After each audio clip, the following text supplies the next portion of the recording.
नमस्कार, बहुत बहुत स्वागत है आप सभी का इंडिया डेली के इस खास शो में जिसका नाम है मुद्दा गरम है। और आज हम जनता के बीच नहीं, क्योंकि बाहर बारिश और ऐसे में सिर्फ जगह हमने बदली है, हमारे तेवर हमारे मुद्दे जनता के बीच में वही हैं। तो ऐसे में आपको बताएं कि दो राज्य है जहां पर राजनीतिक थोड़ी सी गहमा गहमी जो है वो देखने को मिल रही है। और खास तौर से अगर हम महाराष्ट्र की बात कर ले, भगवा वर्सेस हरा, वहां से ये जंग की शुरुआत। और अब जब माफी शहर शेख ने मांग भी ली है, लेकिन अभी भी पलटवार का दौर और आरोप प्रत्यारोप का दौर इस पर जारी है। इन सब के बीच में हम उत्तर प्रदेश का भी रुख करेंगे, क्योंकि चुनाव 27 में वहां पर भी होना है। और ऐसे में वहां के डिप्टी सीएम ब्रजेश पाठक ने इस बात का जिक्र कर दिया है कि अगर समाजवादी पार्टी मुस्लिम वोटर्स का साथ नहीं लेगी तो ऐसे में समाजवादी पार्टी खत्म हो जाएगी और समाजवादी पार्टी सत्ता में काबिज नहीं हो पाएगी। यानी मुस्लिम वोटर्स के बिना समाजवादी पार्टी कुछ भी नहीं है। तो सीधे तौर पर अगर माना जाए तो राजनीतिक तौर पर दो ही अहम बिंदु, भगवा वर्सेस हरा और दूसरा मुस्लिम वोटर्स। इसी पर आज हम जो है खास चर्चा करेंगे। खास मेहमान हमारे साथ जो है इसमें जुड़ चुके हैं। हमारे साथ आलोक वत्स जी हैं, बीजेपी के प्रवक्ता हैं, जुड़ चुके हैं। बहुत बहुत स्वागत है सर आपका। हमारे साथ जो है सूर्य प्रकाश जी है, जुड़ चुके हैं, राजनीतिक विश्लेषक है, पॉलिटिकल एनालिस्ट है, आपका भी बहुत बहुत स्वागत है सर। और वही हमारे साथ राघवेंद्र दुबे जी है, समाजवादी पार्टी के प्रवक्ता है, आपका भी बहुत बहुत स्वागत है सर। और हमारे साथ एहसान अब्बासी जी जुड़ चुके हैं, राजनीतिक विश्लेषक है, पॉलिटिकल एनालिस्ट है, आपका भी बहुत बहुत स्वागत है। लेकिन चलिए सबसे पहले एहसान अब्बासी जी आपके पास आते हुए, जो महाराष्ट्र से जंग की शुरुआत हुई उसको लेकर के आरोप प्रत्यारोप का दौर, वार पलटवार का दौर लगातार जारी है। क्या ये शहर शेख को आवश्यकता थी, जरूरत थी कि इस तरह का बयान दे? आप जीत गए, शुक्रिया अदा करते, चलते, बात खत्म है। बिस्मिल्लाहिर्रहमानिर्रहीम। जय हिंद, वंदे मातरम, भारत माता की जय। किरण जी, शायर की कलम बड़ी बेलगाम होती है, क्या लिख दे कुछ नहीं पता। तो मैं 4 लाइन बोलूंगा जी। इरशाद, मुझे लग रहा है आप सबको इरशाद कर देना चाहिए। जी। बस इतनी सी खुदाई चाहता हूँ, बस इतनी सी खुदाई चाहता हूँ, हिंदू और हिंदुस्तान जैसा भाई चाहता हूँ, हिंदू और हिंदुस्तान जैसा भाई चाहता हूँ। तेरे कदमों में सलाम है मेरा, मैं तो हिंदुस्तान का सिपाही बनना चाहता हूँ, मैं तो हिंदुस्तान का सिपाही बनना चाहता हूँ। क्या बात है, क्या बात है जी। लेकिन नहीं, आपने तो कह दिया सलामती चाहता हूँ, हिंदुस्तान का भाई और सिपाही बनना चाहता हूँ, लेकिन फिर शहर शेख जैसे जो नवनिर्वाचित पार्षद है उनकी तरफ से ऐसे बयान क्यों आ जाते हैं? हरा करने का मतलब क्या है? ओवैसी बंधु यानी कि मुस्लिमीन पार्टी उनकी है। क्या कहते थे वो पहले कि 15 मिनट पुलिस हटा लो तो हम हिंदुस्तान को बता देंगे, हम हिजाब वाली महिला मेयर बनाएंगे, हम बुर्के वाली प्रधानमंत्री बनाएंगे। और ओवैसी बंधु ने इस लोकतंत्र के मंदिर में, संसद में फिलिस्तीन की जय का नारा लगाया था। इनकी विचारधारा क्या है और सोच क्या है वो देश जानता है। हमें हरे रंग से दिक्कत नहीं है, हमें उस विचार से दिक्कत है जो इनकी विचारधारा है। हरा रंग तो पाकिस्तान का भी है, हमें उस हरे से नफरत है। हिंदुस्तान के हरे से नफरत नहीं है, इनकी सोच से नफरत है। जब ये कहते हैं, जब ये बोलते हैं संसद में तो हमें दुख होता है। और ओवैसी बंधु हो या जो नई जो बेटी है जो अभी खड़ा होना सीखी है, उसने कह दिया कि हम हरा हरा कर देंगे। आप क्या चाहते हो? ये वही जिन्ना की नीति है। अगर 1947 में नेहरू जी ने इस जिन्ना की सोच को खत्म कर दिया होता, दफन कर दिया होता, तो बंटवारा नहीं होता। जी चलिए इसी पे बताइएगा सूर्या जी कि एक हम हुमायूं कबीर को देखते हैं जो बाबरी मस्जिद बनाने का ऐलान कलकत्ता में कर देते हैं। उसके बाद हम ये शहर शेख को देख रहे हैं यहाँ पर कि हरा रंग की बात। और उसके बाद तो देखिए कि सिर्फ ना केवल महाराष्ट्र को हरा रंग करने की बात होती है, कहा जा रहा है कि देश को हरा रंग कर देंगे। मंशा क्या है, सोच क्या है, विचारधारा पे सवाल उठ रहे हैं। अपनी आज की बात मैं भी एक शेर से शुरू करूंगा। चलिए इरशाद। कि तख्त की ख्वाहिश में जो मुल्कों को बांट दे, तख्त की ख्वाहिश में जो मुल्क को बांट दे वो हुकूमत नहीं साजिश कहलाती है। जो सबको साथ ले चलने का हुनर जानता है वही असल में सच्ची सियासत कहलाती है। क्या बात, ठीक है, क्या बात है। तो हाँ। ऐसे बयान जब भी आते हैं वो भी ऐसी पार्टी का कोई वर्चस्व ही नहीं है, कोई बेस ही नहीं है। ऐसी पार्टी को सीरियस लेके हम मुद्दा बनाते हैं, ये भी हमारी बहुत बड़ी कमजोरी है। यानी आप ये कह रहे हैं AIMIM का कोई बेस नहीं है? बेस है ही नहीं। जो थोड़ा बहुत बेस बनाया वो बीजेपी ने बना दिया, उसको देकर के तवज्जो दे देंगे ओवैसी ओवैसी करके। पर वोट तो जनता ने दिया, शहर शेख को भी जनता ने वोट दिया है। अगर असदुद्दीन ओवैसी जीते वहां पर साउथ में तो भी उनको जनता ने जिताया। अगर उत्तर प्रदेश में उनकी कोई साख बन रही है तो भी जनता है। बीजेपी कहाँ आ गई? ये जो साख बन रही है, ये साख सिर्फ थोड़े से ध्रुवीकरण पे है, थोड़े से ध्रुवीकरण पे। जैसे हम बात करें कांग्रेस की, कांग्रेस ने कभी हिंदू ध्रुवीकरण मुस्लिम ध्रुवीकरण की बात ही नहीं करी। उसने बात करी, उसके झंडे में 3 रंग है, हरा भी, भगवा भी और व्हाइट भी और नीला भी। तो वो बात करती सबको साथ लेके चलने की। तो यहाँ पर ये देखना जरूरी है खाली कि शहर शेख ने जो बयान दिया है वो व्यक्तिगत बयान है उसका, या उसका एम का बयान है, ये मैं पता नहीं। बात तो वारिस पठान ने भी सपोर्ट कर दिया, जलील ने भी सपोर्ट तो कर दिया। इसके सपोर्ट में हम खुद उसके सपोर्ट में नहीं है, हम उसके खुद खिलाफ है। ऐसे बयान कांग्रेस अगेंस्ट में नहीं, बिल्कुल बिल्कुल कांग्रेस अगेंस्ट में है। देखो, मैं कांग्रेस का प्रवक्ता नहीं हूँ, लेकिन कहीं ना कहीं जो देश की बात करते हैं वो उसके अगेंस्ट में ही होंगे, चाहे वो कोई भी हो।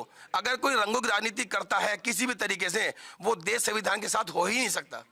तो ये देश संविधान के साथ नहीं है। यही आरोप जो है बार बार बीजेपी की तरफ से भी लगाया जा रहा है, शहर शेख के ऊपर में भी, वारिस पठान के ऊपर में भी, कि संविधान से हट करके जो है अपनी बातों को रखते हैं। जो सिर्फ कहा जाता है कि हम संविधान से चलते हैं, हम बाबा अंबेडकर के संविधान को जो है बहुत मानते हैं, तो ऐसा उनकी बातों से जो है वो चीजें असर दिखती नहीं है। और इसके साथ साथ असदुद्दीन ओवैसी हो, वारिस पठान हो, वो तो ये भी कह रहे हैं कि जब बीजेपी भगवा रंग की बात करती है वो कानूनी तौर पर कुछ गलत नहीं, तो फिर हमारा ये हरा रंग कह देना कानूनी तौर पर गलत कैसे हो गया? देखिए किरण जी, मैं इसको गलत नहीं मानता हूं।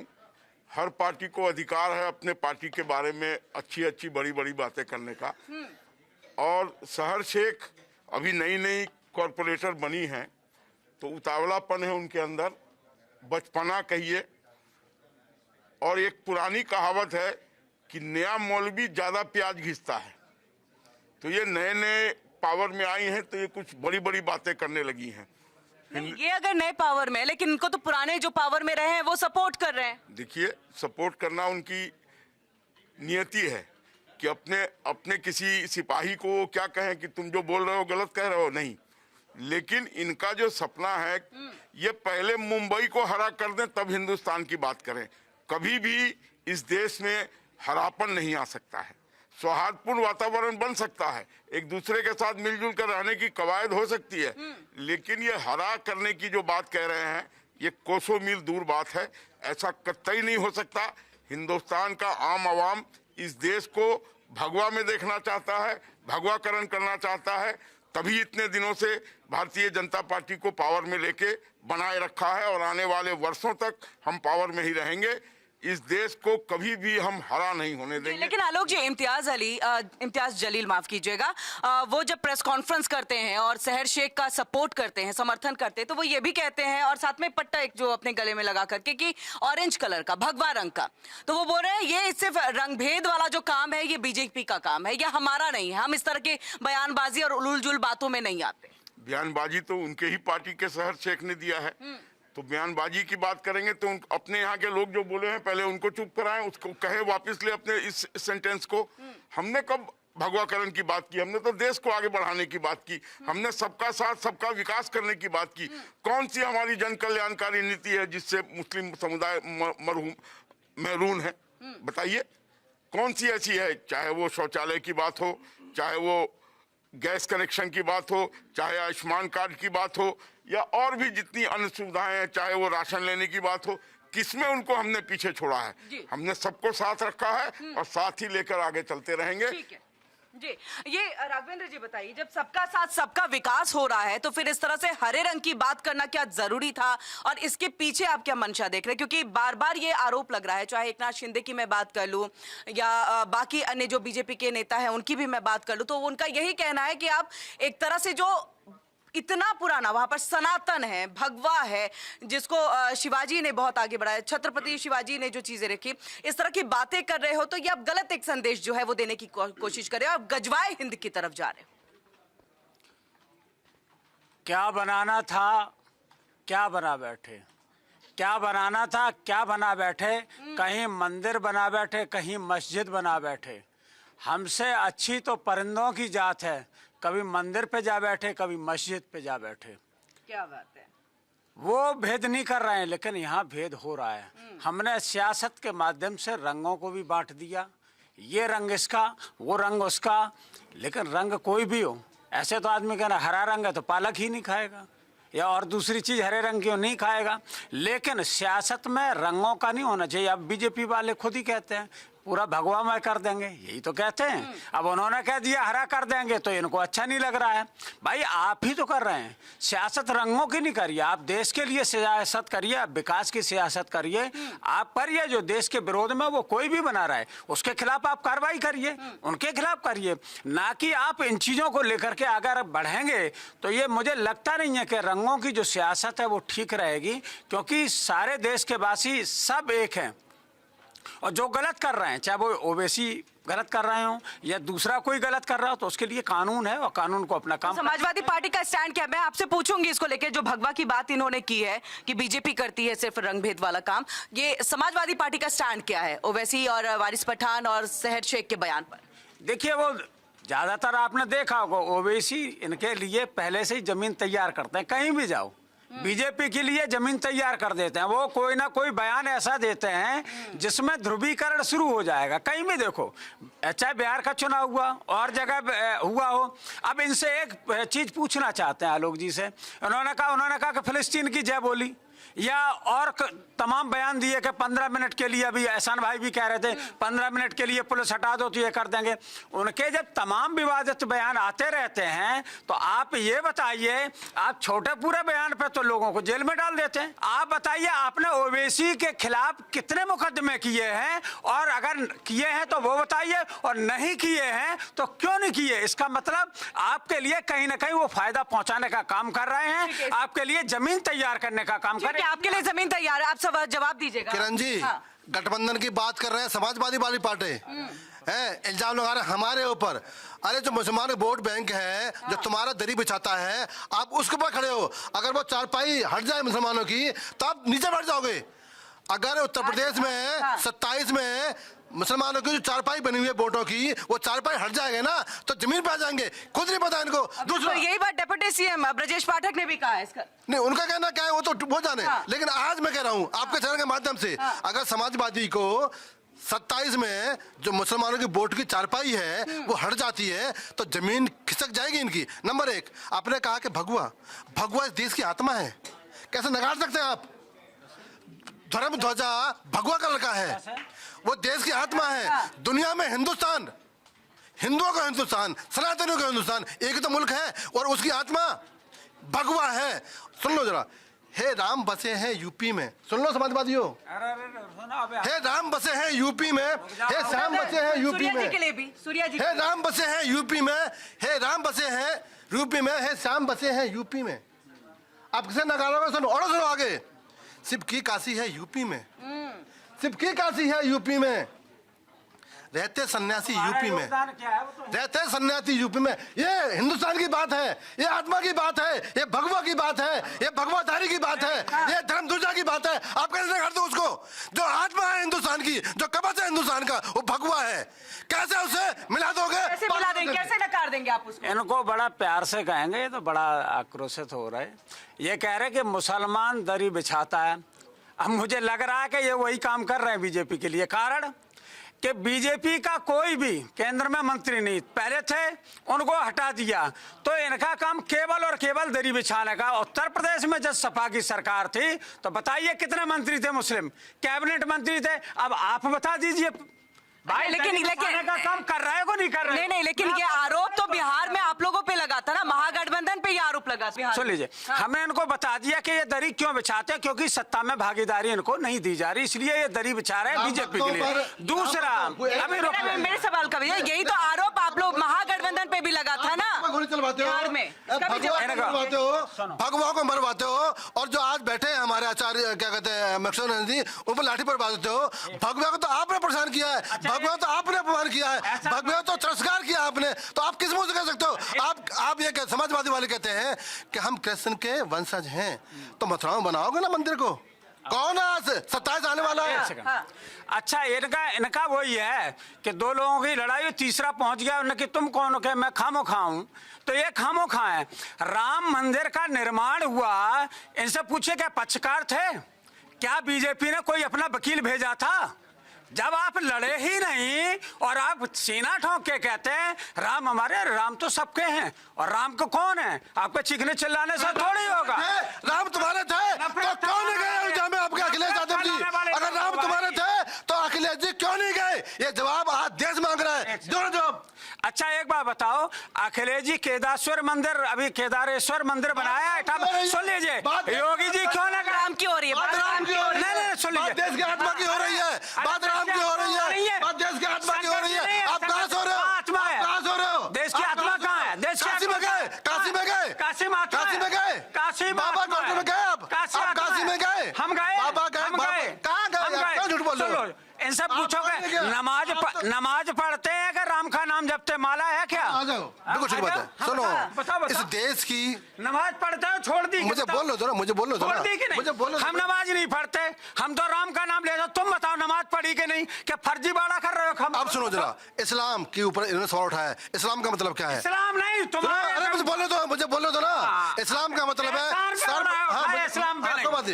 इन्होंने इस्लाम पर क्वेश्चन उठाया है। इस्लाम का मतलब है सर्वस्पर्शी है, दयावान, दयालु, प्यार करने वाला, मोहब्बत करने वाला, सभी आस्थाओं को सम्मान करने वाला। मैं नमाज पढ़ता हूँ तो मंदिर भी जाता हूँ, मैं नमाज पढ़ता हूँ तो गुरुद्वारा भी जाता हूँ, मैं नमाज पढ़ता हूँ तो गिरजाघर भी जाता हूँ, मैं नमाज पढ़ता हूँ तो इस धरती माँ को सलाम भी करता हूँ। क्यों? कि सीता मैया की माँ है धरती माँ, सीता मैया की माँ धरती माँ है तो मेरी माँ होगी। तुमने कब बोला कि भारत माँ की मैया मस्जिद में कहाँ मिलेंगे भाई? तुम्हारे हिसाब से उन्होंने तो धरती का नाम लिया ना, सीता मैया। नहीं ना, राघवेंद्र जी घुमाइए नहीं, मस्जिद में थोड़ी मिलेंगे। सुनो सुनो, राम मंदिर में मिलेंगी, जाओ मंदिर। राघवेंद्र जी घुमाइए नहीं, घुमाइए नहीं, घुमाइए नहीं। अगर ममता बनर्जी ईदगाह जा सकती हैं और ईद में शामिल हो सकती हैं और अल्लाह अकबर सब कुछ कह सकती हैं, नहीं तो वैसे में वो नवरात्र की भी बात कर सकते हैं ना। एहसान अली की जगह एहसान राम नाम रख के आज जाएंगे क्या? भाई मैं तो कह रहा हूँ कि मेरा नाम राघवेंद्र है। राघवेंद्र जी को तर्क दे रहे हो आप, को तर्क दे रहे हैं। राम लगाओ ना अपने आगे। एक मिनट राम लगाओ, अली क्यों लगाओ? सुनो, इन्होंने धरती का नाम लिया है कि धरती माँ सीता मैया। तुम्हें राम पे आ रहे हैं तो राम का नाम लगा। अरे सुनो, इसी धरती पर काबा है, इसी धरती पर काबा है, इसी धरती पर राम मंदिर है, इसी धरती पर मेरे नबी की कब्र है, इसी धरती पर हनुमान का मंदिर है। ये धरती माँ के ऊपर है सब कुछ। आपने मारीच को देखा था, स्वर्ण मृग बन के गया और सीता जी ने देखा कि सोने का रहे, लेकिन था कौन? वो मारीच था असल में, और बन के गया स्वर्ण मृग। तो ये स्वर्ण मृग है, स्वर्ण मृग है। देखना प्रभु श्री राम का नाम और अल्लाह का नाम एक साथ लेना, आप उनको ये बना अभी ले रहा हूँ, अभी तो ले तो रहा हूँ। आप उन पे उनके नाम को क्यों बदल रहे हैं? नाम को बदलने की जरूरत ही नहीं होनी चाहिए।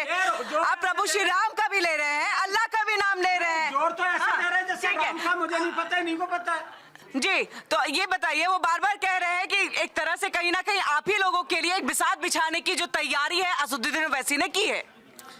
मैं राघवेंद्र भाई से पूछना चाहता हूं, ये यहाँ इस मंच पर ये इस बात का वादा करें कि ओवैसी जैसे लोगों से ये आने वाले चुनाव में कोई तालमेल नहीं करेंगे। ओवैसी गलत आदमी है, वो गलत तरीके की बातें करता है। वो भारत इसका एक जवाब ले लेते हैं, नहीं करेंगे ना। सुनो, हमारा ओबीसी से कोई भी ताल्लुक ना अभी है ना आगे होने जा रहा है। इनसे कह दो कि आप तो निकल लेंगे, इनके लिए तो पूरी पृष्ठभूमि बनाने का काम। इंडिया गठबंधन का हिस्सा है ओवैसी, इंडिया गठबंधन का हिस्सा है। ये भूल गए, कैसे भूल सकता है? कैसे भूल सकता है? इंडिया गठबंधन का हिस्सा है वो, आप भी हिस्सा हो। आप जरा होने से राजभर ओम प्रकाश राजभर जिन्होंने कहा था कि मोदी झूठा नंबर 1, योगी झूठा नंबर 1, उनसे तो गठबंधन कर लिया। ऐसी तो इनकी वो है, क्या नाम, इतने बड़े तो ये वो है, ये रामविलास पासवान के लड़के से भी वो कर लेते गठबंधन, उनके रामविलास पासवान के भाई से भी कर लेते गठबंधन, फिर एक को चलता कर देते। चलिए, इनकी बात को नोट कर लिया जाए कि ओवैसी की पार्टी से इनका कोई गठबंधन नहीं होगा।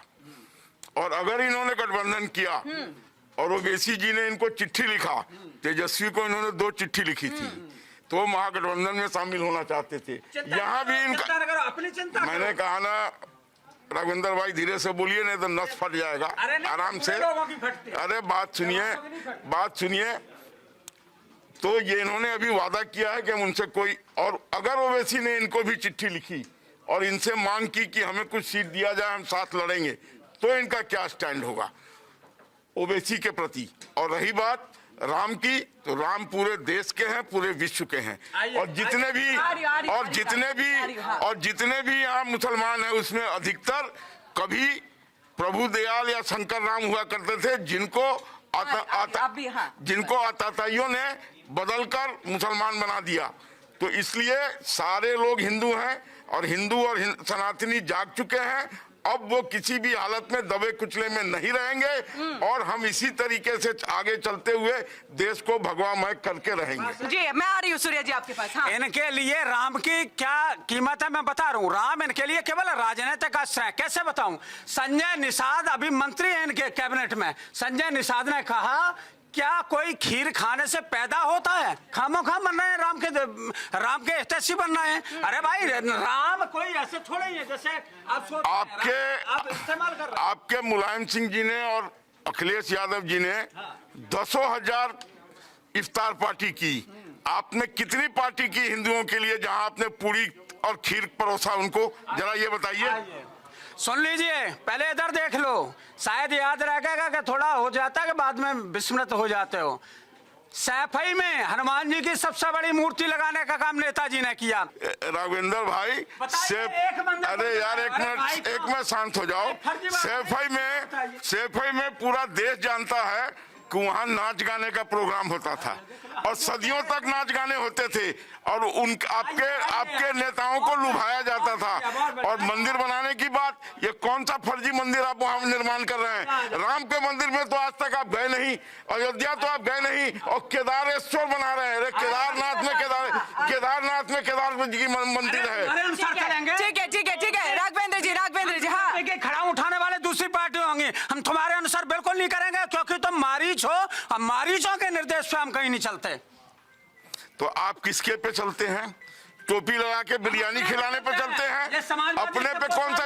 अच्छा समाजवाद मैंने भी पढ़ा है। समाजवाद के किस एक मिनट समाजवाद पढ़ने से नहीं गढ़ने से होता है। अपने नेचर में होना चाहिए, अपनी आत्मा में होना चाहिए। अच्छा पहन करके कोई भगवाधारी बन करके कोई नहीं हो जाता। इनका समाजवाद है कि जब सत्ता में आओ तो अपने परिवार के 34 आदमी को विभिन्न पदों पर कायम कर दो, एमपी बना दो, कॉर्पोरेटर बना दो, एमएलसी बना दो। ये है इनका समाजवाद। ये है। अरे समाजवाद के किस पृष्ठ में लिखा है? लोहिया के किस समाजवाद में लिखा है कि बाप के बाद बेटे को अध्यक्ष बना के पार्टी को आगे चलाओ? आपकी पार्टी परिवारवादी है, आप खड़ाऊ पूजने वाले लोग हैं। आप मत बात कीजिए लोकतंत्र की। आपके पास आ रही नहीं, आपके पास बाकी जवाब ये दे देते हैं जितने लोग बने, चाहे वो सांसद हो, चाहे अखिलेश जी या दूसरे लोग हों, सबको जनता ने चुना। ये आलोक जी की पार्टी ने नहीं चुना, ना आलोक जी ने चुना, जनता ने चुना है। चलिए आ रही हूँ बाकी पैनलिस्ट के पास भी चले। बाकी पैनलिस्ट के पास सुरेश जी ये बताइए कांग्रेस का क्या स्टैंड होगा? एक राजनीतिक विश्लेषक के तौर पर आप क्या देते हैं? क्योंकि समाजवादी पार्टी ने तो ये कह दिया है कि हम तो मुस्लिम वोट बैंक के लिए इस तरह से असदुद्दीन ओवैसी के साथ हम कोई गठबंधन नहीं करने जा रहे।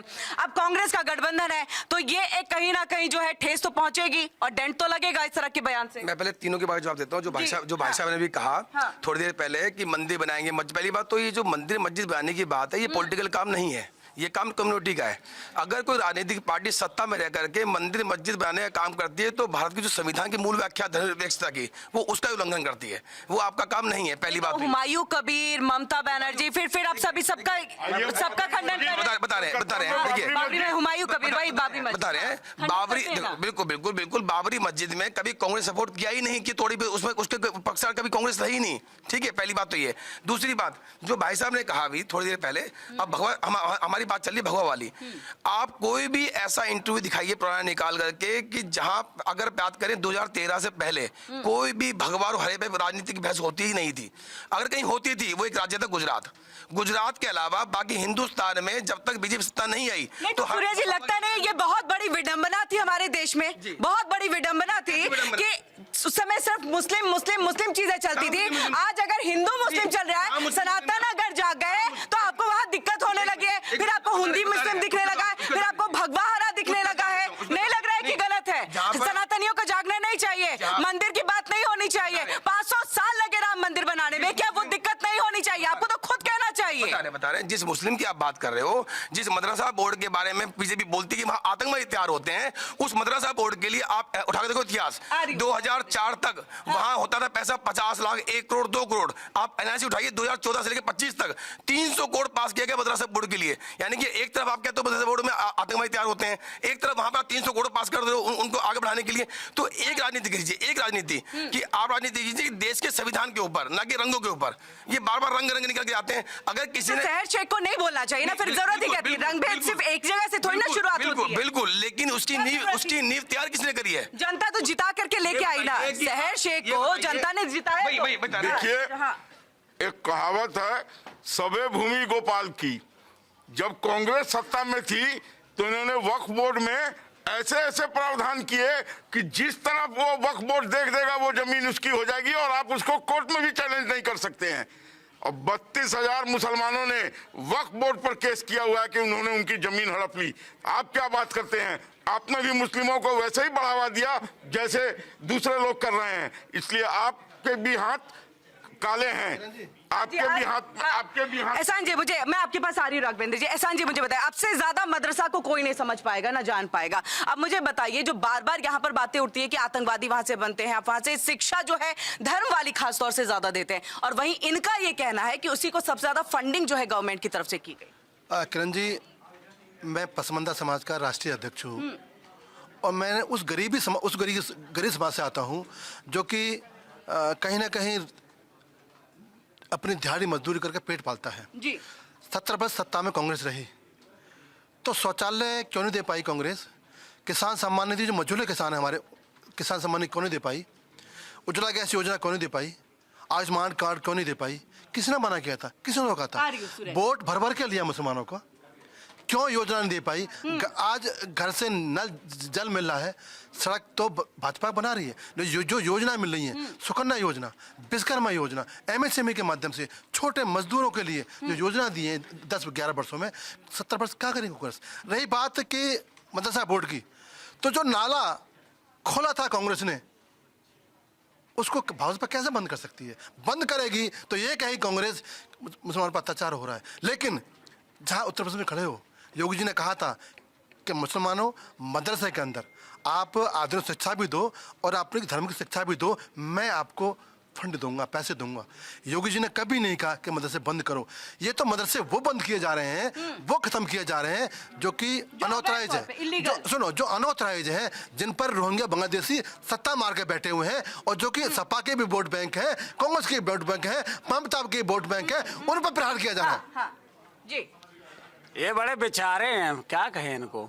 ये वही लोग हैं, जब बिहार में चुनाव हुआ तो इन्होंने कहा कि तमाम घुसपैठिए इसमें हैं, यहाँ पर बांग्लादेश में भी हुआ, वहाँ भी हुआ, लिस्ट पूरी आ गई। अब इनसे पूछना चाहते हैं कि कहाँ है? बिहार का तो चुनाव भी हो गया, कितने घुसपैठिए थे और कितने घुसपैठिए आपने बाहर निकाले। ये केवल डंका बजाते हैं, इनका काम ही है कि ध्रुवीकरण। नमाज पढ़ने के लिए इनको आफत है, इस टोपी वाले से वोट लेते हैं, सत्ता हासिल करते हैं और उसी कोसते हैं। ये अवतार सुनो, ये नमाज को अब ये नमाज बाहर पढ़ सकते हैं क्या? अगर पढ़ेंगे तुरंत इलाज इनका होता है। ये वहीं मुसलमानों को नहीं बरगलाया होता तो मुसलमान रोड पर नहीं होता। इन्होंने बरगलाया, कहा जो मर्जी करो, हम सत्ता में बैठे हैं, अब आज कब्जे करो। तो सड़कों पे नमाज पढ़ने के लिए आप क्यों कह रहे हैं? सड़कों पे नहीं, ये बताइए, सड़कों पे नमाज पढ़ने आप कह क्यों रहे हैं? ये तो मुसीबत है। एक सेकंड, ये वोट दे इनको वोट है ना, बरगलाते मुसलमानों को। रुक जा, बस हो गया। बट अब मैं पूछना चाहता हूँ उनसे कि जो संविधान की शपथ लेता है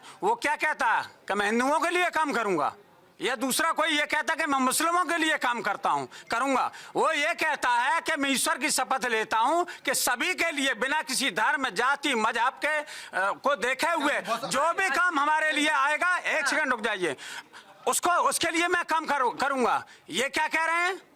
ये क्या कह रहे हैं? एक तरफ आप फूल बरसाते हो, ये दूसरा कार्यक्रम अगर कर रहा है कोई किसी धर्म का, वहां आप फूल बरसाते हो, उनको छूट दे रहे हो, तो दूसरे पे लाठी क्यों बरसेगी? ये तो उसको भी नहीं अनुमति मिले, दूसरे को भी अनुमति नहीं मिले, किसी को नहीं मिले। एक मिनट, मैं आपके पास आ रही हूँ। एक तो सबका साथ सबका विकास, मुझे लग रहा है आपने सुना होगा, ये नारा केंद्र सरकार का ये, ठीक है, पहली चीज। अब इसको भी कहिएगा आप आगे। दूसरी बात, जो आप कह रहे हैं कि सड़क पे नमाज पढ़ना, मुझे लग रहा है कि ये कहीं पर भी जो है अलाउ होना नहीं चाहिए, सुरक्षा के दृष्टिकोण से भी बहुत महत्वपूर्ण है, और जाम वाली स्थिति, बहुत चीजें होती हैं। सरकार ने अगर फैसला लिया तो मुझे लग रहा है कि आपको सपोर्ट भी करना चाहिए। दूसरी बात, एक मिनट, दूसरी बात ये जो आप कांवड़ यात्रा को भी लेकर के देखिएगा कि वहां पर भी एडवाइजरी बहुत सारी जारी हुई कि आप बहुत बड़ा जो है साउंड बॉक्स नहीं रख सकते हैं, इसके साथ आप इस लेवल पे हायर इसमें वॉल्यूम पे जो है आप गाना नहीं चला सकते। कई सारी एडवाइजरीज है जो हर किसी के लिए जारी होती है और इसमें आना अब इनसे चाहिए। पूछो हाँ। क्या मक्का जाने वालों पे भी फूल माला बरसा रहे हैं क्या? ऊपर हेलीकॉप्टर से मुख्यमंत्री डाल रहे हैं और ये कह रहे हैं कि बीजेपी की सरकार में मुसलमानों को तो बहुत अच्छा हाल है। किस बात का बजाते हो आप भाई? किस नौकरी की बात कर रहे हैं? सरकारी नौकरी की? क्या है नौकरी विश्व नहीं है भाई? में कहीं सुनिए नौकरी नहीं है। 44,000 स्टार्टअप पहली बार हिंदुस्तान में शुरू हुआ है और 8 लाख MSME कार्यरत है। आप चलिए गांव में, देखिए गांव की महिलाएं कैसे काम कर रही हैं। देखिए महिलाएं गांव में कैसे काम कर रही हैं। अरे एक जानवर को दिन में दिखाई नहीं देता है। समाजवादी पार्टी वाले वही लोग हैं जिनको दिन में उन्नति का मार्ग नहीं दिखाई देता है। सिर्फ बिरयानी खाइए और डिजिटल इंडिया, लेटअप इंडिया, बैठअप इंडिया, खेलो इंडिया, अरे भाई सबको चौपट कर दिया आपने। क्या हो रहा है? खेलों में कितने मिल गए स्वर्ण पदक? कितनी चीजें हो गई? क्या बात कर रहे हैं? भुखमरी क्या बात कर रहे हैं? स्वर्ण पदक खेल में बेहतर नहीं हुए आप? नहीं, कितना राघवेंद्र कभी जी, मिला था? जितना अभी मिला उतना कभी मिला था? राघवेंद्र जी अभी 34 के करीब निकालिए, गूगल निकालिए, आपको डिटेल एक डाटा मिलेगा, आपको मिलेगा। आप निकालिए कॉमनवेल्थ से लेकर के हर में, कॉमनवेल्थ से लेकर कॉमनवेल्थ में तो पहले इससे ज्यादा मिलते रहे, उससे क्या मतलब है? खिलाड़ियों का मनोबल डाउन करने का काम किया, बताइए सरकार खड़ी है। हरमनप्रीत कौर को भी जानते होंगे आप, विश्व में जिसने विश्व कप जीत के सामने रख दिया अरे मैं तो और उन्हें समझ रहा प्रधानमंत्री था। ने बुला के एक को शाबाशी दी। तो राम रहीम बाबू मैंने समझ कहा रहे ना, थे जिनको और आप जितने पकड़ ले जितने पदक अब हम जीत रहे हैं उतना कभी भी आजादी के बाद नहीं जीते थे। जहां भारत में कर्जा 55 लाख करोड़ अब था। एक बात पे रहिए ना, कहाँ से बात उठाते, कहाँ पहुंचा देते, साक्षी मल्लिक को ले आते हैं, मतलब एक जगह पे आकर के बात करिए ना सर। आपका आईक्यू आपके साथ है, हमारा आईक्यू हमारे साथ है। मैं कह रही हूँ एक जगह पे रहिए ना, एक जगह पे रहिए, कहाँ से कहाँ बात यहाँ उठती है, पहुंचा देते हैं आप सीधा अमेरिका। इसीलिए तो कहते हैं ना, डोनाल्ड ट्रम्प बड़ा पसंद आ रहा है। समझने के लिए कहाँ से कहाँ शुरू करते हैं। अरे डोनाल्ड ट्रम्प के आगे आइए, सीधा हो जाइए। 55 लाख करोड़ का कर्जा था इस देश पर 2014 में। भैया कैसा क्या है? देखिए, आपको इकोनॉमिक्स का ज्ञान नहीं है, इसका मतलब जितने भी प्रगतिशील देश हैं, अमेरिका का कर्जा 2,518,000 करोड़ है, जो विश्व में एक नंबर पर इकोनॉमी आ रही है। हो, इसलिए आप इस बात को नहीं जानते हैं, जितना आगे प्रगति करेगा उतना उसके ऊपर कर्जा होगा। जब प्रगति के मार्ग ऊपर चलते जाएंगे तो कर्जा नीति आती है। ठीक है, आऊंगी आपके पास आऊंगी। सूर्य जी काफी देर से, सूर्य जी चोर ने 500 चोरी करी। चले आइए इधर आइए। सूर्य जी बताइए कहाँ से कहाँ चीजें, बिल्कुल चीजें कहाँ से कहाँ पहुँच गई। हाँ, अगर हम वापस अपने टॉपिक पे आते हैं। बात करें अर्थव्यवस्था की, सिंपल अर्थव्यवस्था है कि अगर हम 4 ट्रिलियन अर्थव्यवस्था की बात कर रहे हैं, उसका एनालिसिस कीजिए। टॉप 10 बिजनेसमैन के पास 1.5 ट्रिलियन है, यानी कि हिंदुस्तानी जनता के पास कितना पहुंचा? Only 2.5 trillion. आप एनालिसिस कीजिए, अंबानी अडानी से मिला के 10 जो टॉप 10 बिजनेसमैन है, उन अकेलों के पास आपका 1.5 ट्रिलियन है। तो उसकी व्यवस्था मिला के आप बात बोलते हैं। दूसरी बात इकोनॉमी उस हिसाब से आप बिल्कुल, क्यों 1.5 ट्रिलियन आप जो 1.5 ट्रिलियन उनको निकाल दो तो हम कहाँ है? हम कहाँ है? आप एनालिसिस निकालिए पूरा भारत में ही निवेश किए हुए सुनिए बताते हैं, हैं। भारत के लोगों को नौकरी और रोजगार दे रहे हैं। अगर उसमें से एक बंदा भी डिफॉल्ट हो गया, आप देखिए देश कहाँ जाएगा। अच्छा क्यों हो गया? मतलब ये प्रेडिक्शन करके क्यों चलना है? अभी जो चीजें चल रही हैं उस हिसाब से चलिए। और उनका ये कहना है कि वो भी तो भारत में निवेश कर रहे हैं ना। आर्य राघवेंद्र जी, और वही तो है ना कि जो यहाँ के लोगों को नौकरी भी दे रहे हैं। अडानी के बारे में छोटा सा एक टाइड इन्फॉर्मेशन ने ब्यूरो दिया, क्या हुआ शेयर मार्केट का हाल? क्या हुआ शेयर मार्केट का? 2 मिनट में लाखों करोड़ हो गए। ठीक है, क्योंकि हम जुड़े विश्व अर्थव्यवस्था का, लेकिन चूंकि टॉपिक का मैटर नहीं है आज। बात चली हराओ और भगवा की, जो चढ़ाते हैं उसके अजमेर शरीफ के ऊपर, ये जो सफेद नहीं हरे रंग की चढ़ाते हैं, आप देखिए। सफेद भी रहता है उनका, फूल सफेद हरे रंग की चढ़ती है, आप देखिए। तो अगर हरे से इतना नफरत है तो हरा चढ़ाओ मत। देखिए, हरे से नफरत नहीं, गलत। मैं थोड़ा सा हरे से नफरत नहीं है यहाँ पर। पूरे देश को हरा करने से जो है उस पे इनको ऐतराज है, उस पे ऐतराज जताया जा रहा है। तो पूरे देश को मैं नहीं कह रहा कि आप हरा मत करो, मगर हरे रंग से नफरत तो मेन तो है ना। लड़ाई कौन सी है? भगवा वर्सेस हरा। लड़ाई क्या चल रही है? भगविस वर्सेस हरा। लड़ाई चल नहीं रही कि हमें पूरे हिंदुस्तान में तिरंगा लहराना है। आप बात करो तिरंगे की बात करो, क्या दिक्कत है कि पूरे हिंदुस्तान में तिरंगा लहराएंगे, 3 रंग होंगे, आराम से चलेंगे, कोई दिक्कत थोड़ी है। लेकिन ये बात कैसे हरा और भगे की बात चल रही है, हम बात वहां कर रहे हैं। तो अगर इतना ही भगवा इंपॉर्टेंट है तो वहां भी भगवा लेके चाहिए, आप कहिए कि हमारा भगवा रंग हम ये चढ़ाएंगे, सिंपल। तो आस्था के साथ तो ये खिलवाड़ हो जाएगा ना। आस्था क्या है? तो आस्था है, नहीं, ये तो आस्था है ना वहाँ पर लोगों चद्दर की। चढ़ाने के लिए कोई नियम नहीं है वहां पर, आप कहीं नहीं लिखा कि चद्दर हर रंग की चढ़ेगी। आप किसी भी दरगाह पे दिखाइए, ठीक है, किसी इसका मस्जिद जवाब दिखाइए। मुझे लग रहा है एहसान जी। लिखा ही नहीं है वहाँ नहीं, पे। ये ऐसा बिल्कुल नहीं। बिल्कुल ठीक कह रहे हैं हाँ। कि कोई भी कोई भी मजार रंग की पर चादर चढ़ सकती है। कोई भी मजार पर जाते हैं तो रंग नहीं इबादत में कोई भी आड़ जाता है, लेकिन क्या प्रथा बना ली है कि हम हरा रंग ही देंगे। हरा एक प्रतीक है शांति का। नंबर एक, बात हरे और भगवे की हो रही है। मैंने फिर कहा है कि हमें हरे रंग से कोई आपत्ति नहीं है, हमें आपत्ति उस सोच से है जो कि कहते हैं कि हिजाब वाली महिला हमें बनानी है मेयर महाराष्ट्र की, हमें बुरखे वाली बनानी है प्रधानमंत्री। तो ये न्यूज़ चलती है पाकिस्तान में, और जब पाकिस्तान खुश होता है तो कहता है कि हिंदुस्तान पाकिस्तान की बाणी बोल रहा है।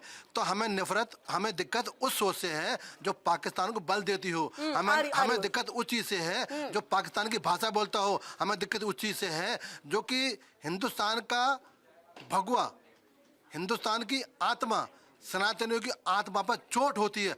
आप सत्ता में आए हो, आप चुनाव लड़ो, किसने मना किया है?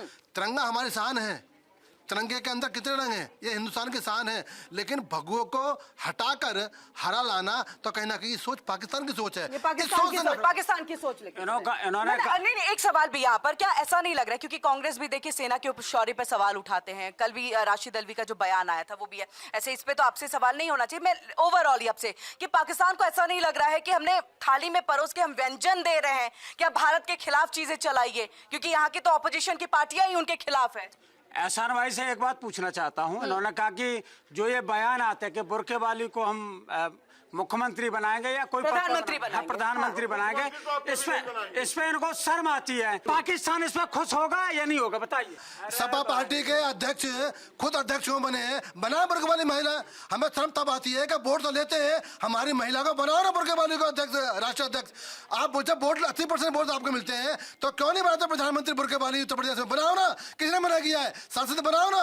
मैं तो कहता हूँ अखिलेश यादव जी अभी पद छोड़ दें और हमारी बुरके वाली महिला को सपा की राष्ट्रीय अध्यक्ष बनाए, बड़ी खुशी होगी, क्योंकि वोट लेते हो।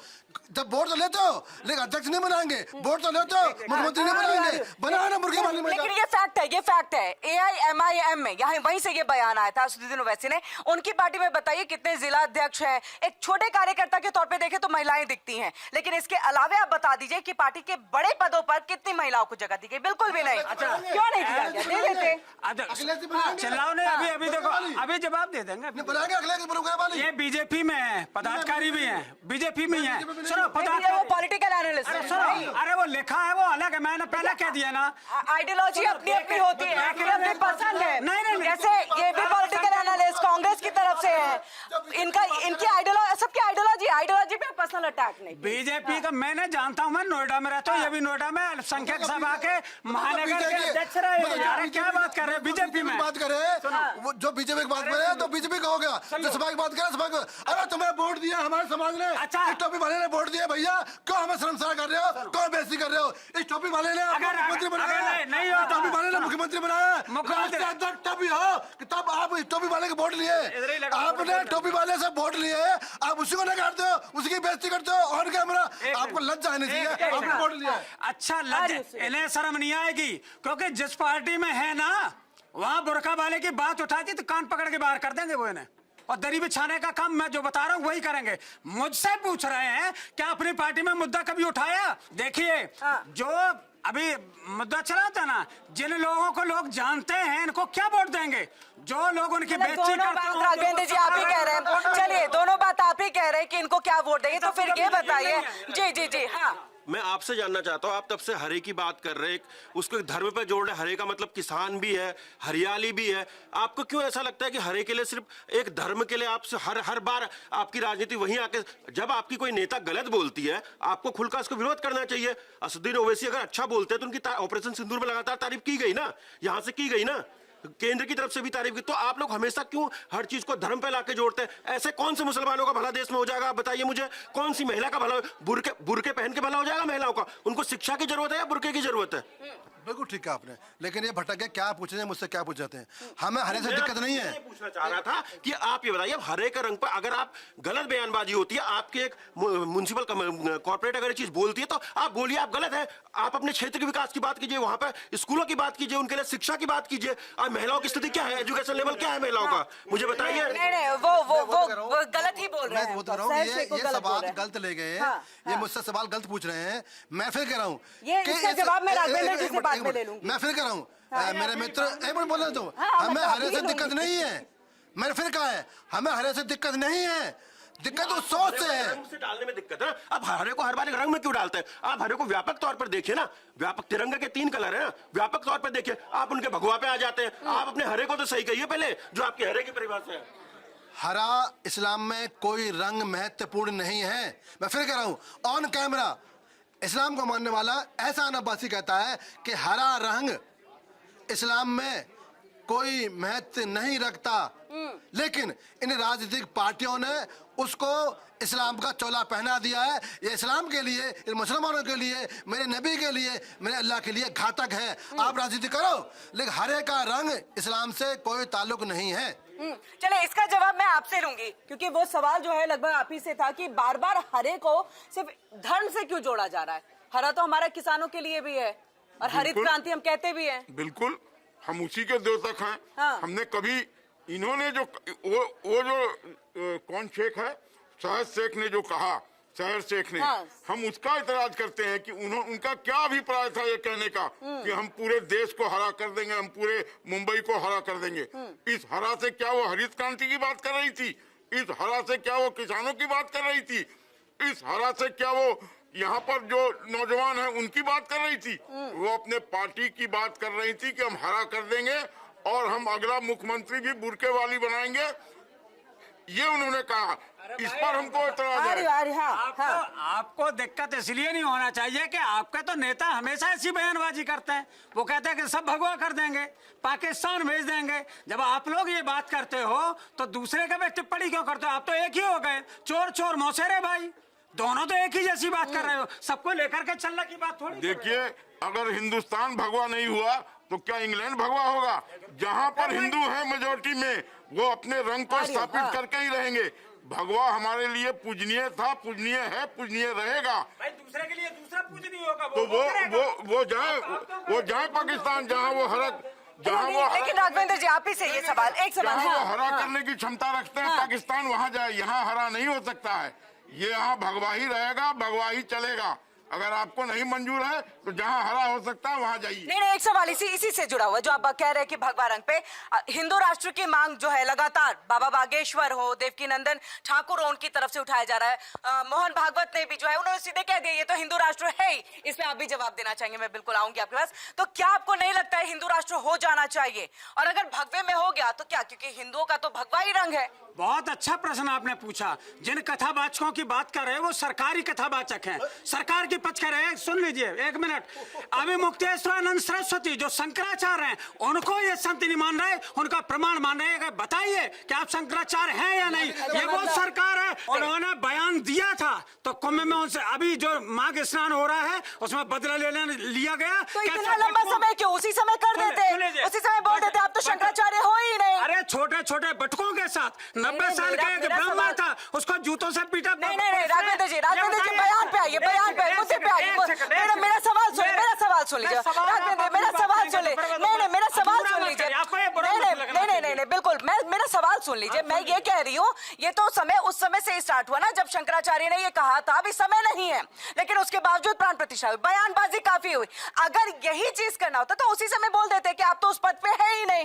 फिर इतने लंबे इंतजार के बाद थोड़ी ना होता जो आप बार बार कह रहे हैं बदला उस वक्त का लिया जा रहा है। उप मुख्यमंत्री कहते हैं कि वो शंकराचार्य जी हमारे पूजनीय हैं, उनको बारंबार प्रणाम है और वो वहां पर आराम से स्नान करें। एक तरफ आप जूतों से मारते हो, क्यों उन अधिकारियों को आपने सस्पेंड करने का काम नहीं किया? सनातन की आप केवल आड़ लेते हैं, सनातन धर्म को प्रयोग नहीं। मैंने क्या दिया? नहीं, मौका मिलता है, जैसे आदमी को किसी से दुश्मनी होती है तो उस समय नहीं मारता। मतलब सरकार है, वो तो कभी भी कर सकते हैं, वो तो अभी क्यों कर सकते हैं? वो तो उसी समय कर देते हैं। मौका मिल गया ना तो कर दिया ना, उसी समय कर देते हैं ना इस चीज को। अरे राघवेंद्र भाई, जाके पूछिए उन मुसलमान औरतों से जिनको हमने 3 तलाक से निजात दिलाई।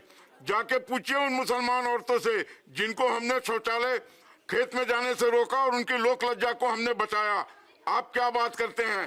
अब बीजेपी को वोट बुरके के अंदर से भी ठपाठप ठीक है, अब मैं आपके पास ठपाठप पड़ रहा पहले से है। हाँ। अब बुरके के अंदर से भी ठपाठप आपको पता है विकास को वोट पड़ रहा है। हमने 19 करोड़ बनाए, आपने कितने बनाए? 19 करोड़ कितने कितने? अरे झूठ ही बोल के ये 11 बता रहे, 19 बता रहे, बता दो। 11 आपका बता रहे हैं। अरे सुनिए, नेताजी का बता रहे हैं। अरे नेताजी कब से ये कह रहे ये कह रहे सबसे पहले हमने बनाने का काम किया अतीक था। अहमद के घर में बनाए कि मुख्तार अंसारी के घर में बनाए कि आजम खान के घर में बनाए? कौन सा शौचालय बनाया आपने? हम भी लिया तो केवल मुस्लिमों को लिए, इसीलिए कहते हैं इन्होंने 11 ये शौचालय सबका बनाए। साथ, सबका विकास, सबका विश्वास, ये केवल ढोंग है इनका। ये कालने में यही है। अच्छा पूजा यहाँ आ जाओ, अच्छा सुनो मेरी बात। अच्छा बहुत अच्छा सुनो। कालनेमियों को पहचान लीजिए। बुरके के नीचे से ठपाठप वोट पड़ रहा है, ठपाठप वोट पड़ रहा है। ये हमारे विकास की उड़ान है। यहाँ शौचालय बन गया तो पेट में दर्द क्यों हो रहा है? सुन तो लो। अच्छा मेरे मित्र रोबन जी, क्या चांद तुम्हारा होता, क्या आसमान मेरा होता? क्या चांद तुम्हारा होता, क्या आसमान मेरा होता? क्या गंगा मेरी होती, क्या यमुना तुम्हारी होती? किस राह पे चाहते हो इस देश को, वो राह तुम्हारी होती। ये राह तो भगवा की है, भगवा की रहेगी।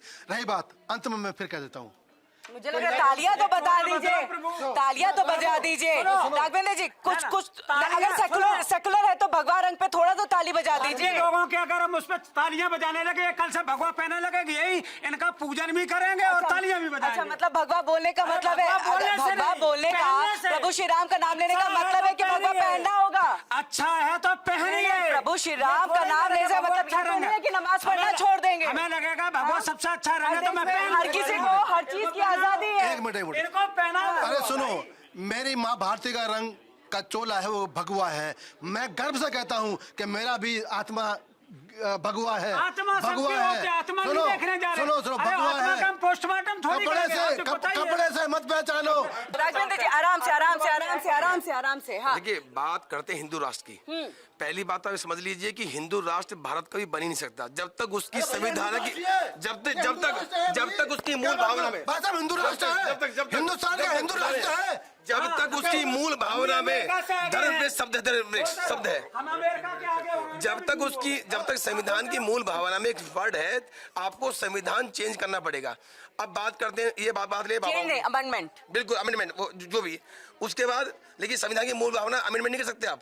उसके लिए आपको मतलब एक नहीं पहले भी हुई है 84 के बाद भी तो मूल भावनाओं में बदलाव हुआ है। अमेंडमेंट के लिए आपको मूल भावनाओं में बदलाव हुआ है। धर्मनिरपेक्ष 84 के बाद ही आया ना। सीट चाहिए 400, सीट चाहिए 400। पहले पृष्ठ पे संविधान के पे आराध्य प्रभु राम की फोटो है जानते तो हो उसमें बोलो क्योंकि बीजेपी की सरकार तब नहीं थी, कांग्रेस के टाइम में वो इसलिए ये होते लेकिन मंदिर नहीं बना पाए, टेंट में रहे 70 वर्ष टेंट में रहने राम रहे। अब ये कहते हैं कि राम को इन्होंने बनाया। अरे क्यों ऐसा मत खच्चा रहे हो? किसने खुलवाया ताला? किसने खुलवाया? इन्होंने खुलवाया। अच्छा, इनका कोई दर्शन करने क्यों नहीं गए? देखिए राघवेंद्र भाई, बीजेपी का कोई वकील नहीं है वहाँ। नहीं सुनिए, जब नाज मनुष्य पे छाता है पहले विवेक मर जाता है। आपका विवेक खत्म हो गया और जो राम का जो भारतवर्ष में राम का नहीं वो किसी काम का नहीं। आप लोग किसी काम के नहीं। जी बहुत अच्छी बात बोली। जो भारत में राम का नहीं, किसी काम का नहीं, जिस संविधान में पहली फोटो ही राम की है, जब संविधान ही राम को समर्पित कर दिया तो उस जैसी क्या बात करेंगे? उस टाइम कौन था? सरकार किसकी थी? तो हिंदू राष्ट्र है। पहली बात तो हिंदू राष्ट्र है। सुनिए, हम किसी को आइडल मानते हैं, बता रहे हैं। अगर हम राम को आइडल मानते हैं, इनके खुद के नेता बड़े कहते हैं कि राम भी एक नबी थे। राम मतलब इनकी बात करें, मैं हिंदू हूँ, मैं राम को भगवान मानता हूँ, अलग बात है। लेकिन जिस राम की बात करते हैं उस राम का राजनीति को मतलब है ही नहीं। जिस राम ने एक ही राम है, प्रभु श्री राम एक ही है। बिल्कुल, लेकिन उसको कौन क्या राजनीति में? बीजेपी की राजनीति सिर्फ राम, हिंदू, मुस्लिम इसमें टिकी हुई है। अभी चूंकि आने वाले चुनाव है, बंगाल है, इसलिए इन्होंने क्या किया, जो कथावाचक थे उनको फौज खड़ी कर दी हिंदू राष्ट्र के लिए कि आप हिंदू राष्ट्र की बात कीजिए। चुनाव के लिए आप कह रहे हैं? क्योंकि हिंदू राष्ट्र बन नहीं सकता। बन नहीं सकता, तो क्योंकि प्रभु श्री राम आप को जब 40 ये करोड़- डेडिकेटेड है आपका हमारे संविधान, 40 करोड़ मुस्लिम नहीं भाई देखिए हैं। आप ही ने इस बात कर, प्रभु श्री राम को जब डेडिकेटेड है ये पूरा संविधान, तब तो ये हिंदू राष्ट्र ही हो गया भाई ना। बता रहे हैं, तो जो 40 करोड़ मुस्लिम है उसे हाँ। उन्हें कहाँ ले जाओगे? आ रही हूँ राघवेंद्र उन्हें जी। कहाँ ले जाओगे आप? हाँ। जो 40 करोड़ मुस्लिम भाई है बेचारे, उन्हें कहाँ ले जाओगे? 140 करोड़ 40 करोड़ जो मुसलमान है, देखिए उनको जाने की जरूरत नहीं है कहीं, वो हिंदू राष्ट्र में रहे। हिंदू राष्ट्र में पाकिस्तान क्या है? पाकिस्तान क्या है? पाकिस्तान पाकिस्तान क्या है? पाकिस्तान मिला जुला पाकिस्तान क्या है? पाकिस्तान मिला जुला है, शरीयत पाकिस्तान भी है, मुस्लिम लोकतंत्र भी राष्ट्र है। एक मान लीजिए कि पाकिस्तान मुस्लिम कंट्री है, पाकिस्तान मुस्लिम कंट्री है, वहाँ कितने आपके मंदिर आ रही हो आपके पास? कितने मंदिर है बता वहाँ? रहे हैं पाकिस्तानी संविधान, कितने हिंदुस्तानी है वही बता वहाँ? रहे हैं, आ रहे हैं जो पाकिस्तान संविधान है पाकिस्तान का, वो मिला जुला संविधान है, पहली बात। अब रही बात, आपने कहा मंदिर कितने, मस्जिद कितने, अरे भाई साहब, आपको पता ही नहीं है, महाराज, सब शरिया कानून है। पाकिस्तान में संविधान से चीजें हैं, पाकिस्तान में लोकतंत्र नहीं है, पाकिस्तान में लोकतंत्र ही नहीं है, पाकिस्तान में लोकतंत्र ही नहीं है, 5 साल एक सरकार नहीं चली पाकिस्तान में, मिक्स्ड कुछ नहीं है, वहाँ सिर्फ शरिया है, वहाँ पर मुल्ला मुनीर है, वहाँ पर आर्मी है जिनकी चलती है। ये पीटीए किसने बनाया है? पीटीए में कौन आते हैं? जरा ठाकुर का है, ब्राह्मण का है, ये सब बनिएगा है, ये ये खुद ये सेकुलरिज्म झूठ हो गई है, है। ये बहन मायावती को मारने वाले लोग हैं। इससे पहले हम्बाई था, इससे ये पहले क्या हम्बाई था। उसमें हम्बाई था, हाँ। आज पीछे था, ये छाती ठोक रहे हैं, ऐसे कर रहे हैं, ऐसे कर रहे हैं। अबे हिंदू राष्ट्र है, हिंदू राष्ट्र रहेगा। नहीं भाई आप बहुत बोल चुके, बहुत बोल चुके। ये जो इतनी बहस चल रही है, लड़ाई चल रही है, हाँ। बस यही माहौल बीजेपी ने बनाया पूरे देश में, यही माहौल जो आप लड़ रहे हैं आपस में। कांग्रेस लेकिन मुझे तो लग रहा है यहाँ पर राघवेंद्र जी ने बना दिया, समाजवादी पार्टी ने। जीत रहे ना, ये बौखलाहट आ रही है। बिल्कुल, ये सब लड़ रहे हैं आपस में, ये सब लड़ रहे हैं, इसीलिए बौखलाहट है। सवाल पूछ लो तो रोना आता है, सवाल पूछ लो तो रोना आता है समाजवादी पार्टी को। और इसी के साथ समापन का समय हो गया। बहुत बहुत शुक्रिया आप सभी का हमारे साथ जुड़ने के लिए। और रुक रहे छोटे से ब्रेक के लिए। इंडिया डेली पर खबरों का सिलसिला लगातार जारी है, जुड़े रहिए इंडिया डेली के साथ।